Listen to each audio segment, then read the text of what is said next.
La madrugada de este domingo falleció el excomandante en jefe del ejército Ricardo Izurieta Cafarena, quien se desempeñó como máxima figura de la institución entre el año 1998 y 2002. Queremos conversar al respecto y para eso nos acompaña en CNN Chile el analista político Daniel Prieto.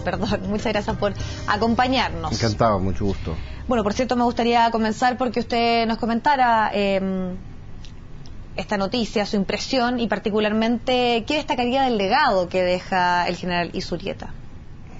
Bueno, el general Izurieta fue un gran militar, fue el primer antigüedad en la escuela militar, fue el primer antigüedad en la Academia de Guerra, fue un hombre dedicado a la caballería blindada, pero a él le gustaban más los caballos, fue un gran atleta en ese sentido y competidor muy importante en una serie de encuentros internacionales como especialista en equitación.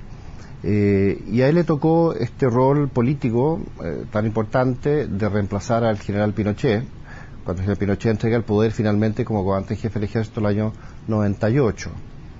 Y le tocó ese periodo de transición entre el 98 y el año 2002, que ha sido muy polémico, algunos lo consideran extraordinariamente bien hecho, otros creen que hay un déficit. ¿Y por qué cree usted que hay tanta polémica respecto a esos años en el cual él encabezó el ejército? Bueno, hay un gran descontento en las Fuerzas Armadas porque hubo un compromiso de aplicar la amnistía y la prescripción para los militares que lucharon contra el terrorismo y contra los grupos armados a partir del golpe de Estado del 73 y después, durante todo el periodo del gobierno militar que duró 17 años. Fue un compromiso de las mismas negociaciones de la mesa de diálogo en que encabezó en cierto modo el ejército con el mismo general Izurieta. Y también, en cierto modo, la Armada, con el general en esa época, el almirante Martínez Bush y la Fuerza Aérea.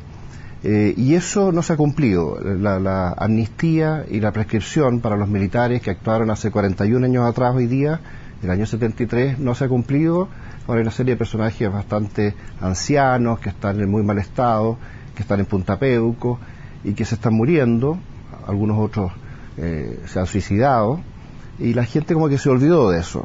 Y es gente que en cierto modo salvó a Chile del terrorismo, porque si en Chile el terrorismo hubiera prosperado, no hubiéramos podido estabilizar el país, no hubiéramos podido volver a la democracia como lo hicimos, y no hubiéramos podido tener todo el progreso que hemos tenido en los últimos 40 años. Eso es su parecer, pero para muchos son personas que están condenadas por violaciones a los derechos humanos y que están cumpliendo una condena, además también dictaminada por los tribunales de justicia. Bueno, pero también el terrorismo son violaciones a los derechos humanos y también la acción violenta que inició la izquierda, porque estos son proyectos que partieron en el año 67, cuando la izquierda se planteó el llegar al poder a través de la vía armada. Es cierto que Allende llega al poder por elecciones, pero había un proyecto armado dentro del mismo gobierno de Allende.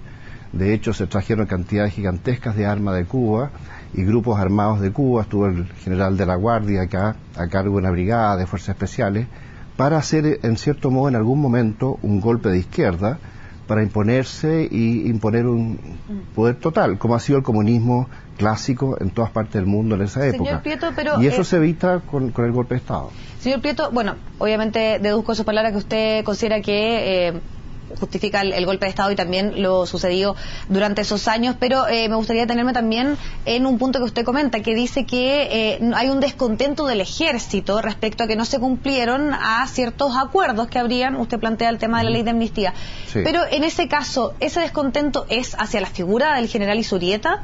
¿Es ahí donde está la molestia porque no se cumplió con esta amnistía, este supuesto acuerdo que habría? No, el general Ricardo Izurieta fue muy abierto en dar la posibilidad de acuerdos de todo tipo entre lo que había sido el gobierno militar y la transición y el gobierno y los gobiernos civiles que estaban actuando en ese momento y que iban a actuar después. Él fue muy abierto a la mesa de diálogo y a crear todos estos convenios. Pero parte del acuerdo era la amnistía y la prescripción para los militares, igual como se había dado amnistía para los terroristas. Se le dio amnistía para todos los terroristas, incluso gente que actuó después de la amnistía 78, porque la ley de amnistía es del año 78, incluso gente que actuó después del 78, los gobiernos de la concertación y ahora los gobiernos de la nueva mayoría, los han protegido, por ejemplo, los que actuaron sobre el senador Jaime Guzmán. Entonces, en ese sentido, no hay igualdad ante la ley. La gente que luchó contra el terrorismo y contra... Pero cuando usted dice de que finalmente aquí no se respetó un acuerdo y que hay cierta molestia, usted señalaba que en quién recae esa responsabilidad, pensando en que usted dice que hay ciertas molestias al interior del ejército que se mantienen. ¿Tiene que ver esto con el general Izurieta, con esta mesa de diálogo? ¿Es con él que existe esta molestia? No, no es con él que existe la molestia. Él estaba convencido de que se iba a respetar la amnistía y estaba convencido de que se iba a respetar la prescripción. ¿Y quién la prescripción? Y en la última etapa de su periodo él se alcanza a dar cuenta que esto ya no se va a respetar. Y después le toca actuar al general Cheire, que fue aún más abierto con los civiles en eso, y él fue más tolerante a que no se respetara la amnistía y no se respetara la prescripción. De hecho, hay bastante molestia a nivel de opinión de las Fuerzas Armadas contra el mismo general Cheire por permitir el nunca más, como diciendo, bueno, si el día de mañana hubiera una acción comunista en contra de Chile, quiere decir que las Fuerzas Armadas no van a actuar nunca más para salvar al país e impedir la dictadura comunista. Entonces, si la dictadura comunista es la verdadera dictadura, Prieto, porque la dictadura de las Fuerzas Armadas no fue una dictadura, fue un proceso de transición para volver a la democracia. Y la democracia... ¿No considera que hubo ahí algún tipo de abusos por parte de la forma, por ejemplo, en que se violaron los derechos humanos y la forma en que... En la medida que había terrorismo, había una acción de contraterrorismo. Por ejemplo, en el año 76 se trajeron miles de armas a Chile en forma clandestina a través de Cuba por el Partido Comunista para tratar de abortar este proyecto de volver a la democracia, que estaba en el año 76, estábamos a 2 años del plebiscito del 88. Señor Prieto, pero volviendo un poco también se intentó asesinar a Pinochet para crear una chispa para generar una guerra civil. Yo entiendo que esa es su opinión respecto a lo sucedido en esos años, que obviamente... hay un análisis que se está haciendo por parte de la historia, pero hay algunos casos en los cuales hay personas que están condenados por hechos que fueron comprobados por los tribunales de justicia. Pero me gustaría pasar a otro tema que tiene que ver un poco lo que nos convoca con la figura el comunismo del la mayor general violación de los derechos humanos. Izurieta. O sea, si no entendemos nada. O sea, aquí se luchaba claro, pero contra esa es su opinión, pero me gustaría también avanzar porque hay otras visiones también respecto a este tema y particularmente usted dice y plantea acá la mesa de diálogo, que fue un hecho puntual que y también ha estado dentro del análisis de podríamos decir la labor que tuvo el general Izurieta, pero escuchábamos recientemente también el descontento que hay de personas, de familiares de detenidos desaparecidos que dicen que no se entregó la información, que se quedó un poco al debe con respecto a entregar una información respecto, por ejemplo, a dónde estaban los cuerpos. Por lo tanto, ahí también esas personas sienten que no se cumplió con una palabra, aprovechando lo que usted también comentaba hace algunos instantes, de decir de que no se cumplió con este compromiso que supuestamente habría de amnistía. ¿Qué pasa con eso cuando finalmente se establece esta mesa de diálogo? ¿Fue un fracaso entonces para ambas partes?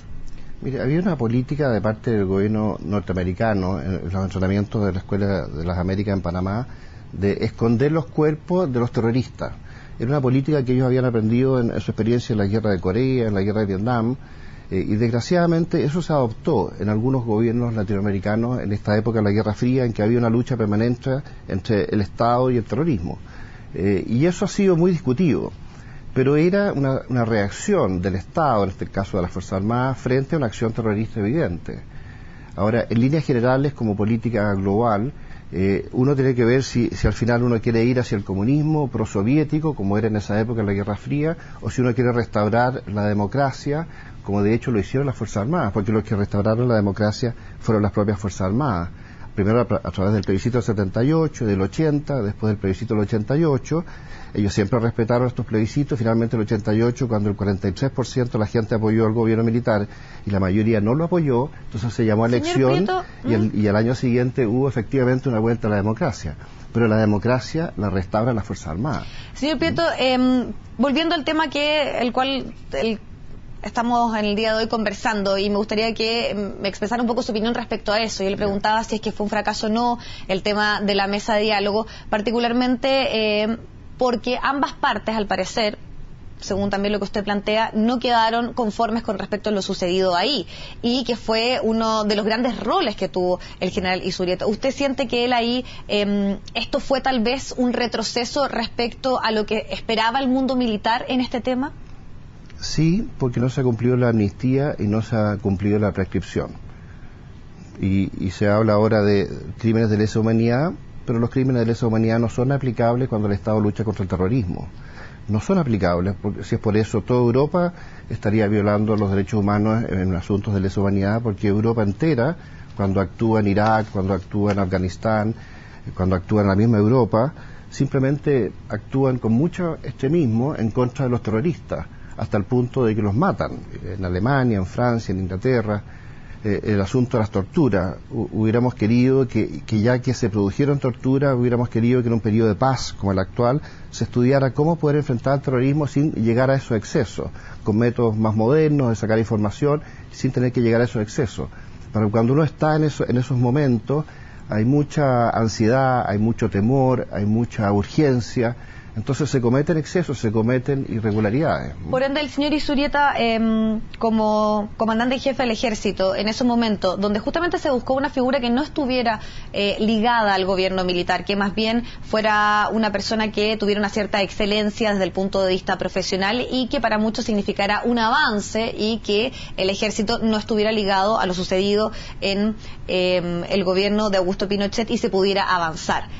Esa figura, el rol que él tuvo, ¿usted considera que fue bien recibido por las personas del ejército en esos años, cumplió o más bien obedeció lo que estaba demandando la sociedad civil o lo que se estaba demandando por parte del gobierno que lo designa él en ese cargo? Lo que pasa es que la pregunta tiene un prejuicio, y es que el ejército y la sociedad civil no quería que esta persona estuviera vinculada en nada con lo que se hizo durante el gobierno militar. En general, las Fuerzas Armadas estaban muy contentas con lo que se hizo en el gobierno militar. Y en general la sociedad chilena fue muy beneficiada. No estaríamos con todo este análisis que se ha hecho en los últimos años y también como ciertos comandantes en jefe, bueno, usted también lo ha habido decía, mucha desinformación, dijo, se nunca ha más escondido. porque sienten que ahí el rol del ejército estuvo en respaldar la postura de nuestro país respecto al tema, por ejemplo, lo sucedido en durante los años de gobierno de Augusto Pinochet y no un ejército de todos. Que representara también... Pero yo le pregunto a usted, ¿qué hubiera pasado si no se hubiera controlado el terrorismo? ¿Qué hubiera pasado si no se hubieran capturado las armas de Carrizales, si hubieran distribuido, si se hubieran usado? ¿Qué hubiera pasado si hubieran matado a Pinochet en el atentado, en el año 76? Nosotros no tendríamos la estabilidad que tenemos ahora, ni la democracia, ni el desarrollo que hemos tenido. Claro, señor. Estaríamos... las FARC nunca fueron controladas en Colombia. Me gustaría pedirle que si pudiésemos un poco también conversar, porque yo entiendo que usted tiene una postura bien clara con respecto al tema que usted ha planteado durante esta entrevista, pero la idea es que obviamente podamos discutir un poco respecto al rol que él tuvo y su opinión, porque también se ha destacado, por ejemplo, el hecho de una modernización del ejército. ¿Qué destacaría usted respecto a este tema? Bueno, él planteó la modernización, él inició con las mejores intenciones. No siempre resultó bien porque hubo una cantidad de compra de tanques y artillerías que después hubo que cambiarla. Me acuerdo que se compraron los Leopard 1B, 204 Leopard 1B para modernizar el parque de blindados, y después estos tanques hubo una incapacidad para mantenerlos y operarlos bien, así que desgraciadamente hubo que reemplazarlo por los Leopard 2, y una parte muy importante, los Leopard 1, por problemas de mantenimiento, fueron incapaces de operarlos y mantenerlos en el ejército en el tiempo. Hoy día queda una proporción muy baja de esos tanques. Eso se compraron en esa época, ¿no? La época del general Izurieta. Él lo hizo con la mejor intención y bueno, estaba en la cabeza del ejército y había un mundo técnico debajo que de cierto modo no tuvo el éxito que se hubiera esperado. Pero él inició este proceso de modernización que después ha continuado y bueno, no ha continuado siempre porque a partir del primer gobierno de la presidenta Bachelet se reinterpretó la ley del cobre y no se le ha entregado a las Fuerzas Armadas las platas que de acuerdo a la ley del cobre corresponden, y después se intentó hacer un cambio de la ley que hasta el día de hoy no ha prosperado, así que se han parado muchas modernizaciones y el país un poco se ha ido quedando atrás respecto, por ejemplo, a Perú y otros países que han acelerado mucho sus modernizaciones y en cierto modo nos han pasado en el último tiempo en sus capacidades relativas. Así que es una cosa pendiente, pero es una cuestión técnica que yo creo que se va a resolver en algún momento. Ahora, claro, usted dice que tiene que ver más bien con un aspecto técnico, pero para finalizar, porque ya estamos en el tiempo, me gustaría conocer, volver un poco al tema de lo que habíamos comenzado a hablar. ¿Cuál cree usted que va a ser la evaluación o finalmente el legado que deja el general Izurieta, sobre todo el momento en el cual a él le tocó asumir la comandancia en jefe del ejército? Un gran general que hizo un esfuerzo enorme por facilitar la transición a la democracia plena. y inició esta modernización del ejército que con altos y bajos ha continuado. Y bueno, él fue un hombre brillante, un destacado deportista en la caballería, en la equitación, un gran militar, primera antigüedad en la Academia de Guerra, fue agregado en Israel, fue agregado en Estados Unidos, fue jefe de la primera división de ejército con sede en Antofagasta, tuvo una carrera muy destacada y hizo un rol como comandante en jefe de tratar de vincular y abuenar las relaciones entre el mundo civil de la izquierda, la Concertación, con el gobierno militar. ¿Y usted considera que eso lo logró? Yo creo que él tuvo esa intención. Yo creo que hay una cuestión pendiente, porque está a punta peuco, se sigue persiguiendo a los militares. Curiosamente, en el gobierno de Sebastián Piñera se multiplicó la persecución contra los militares que actuaron en el 73.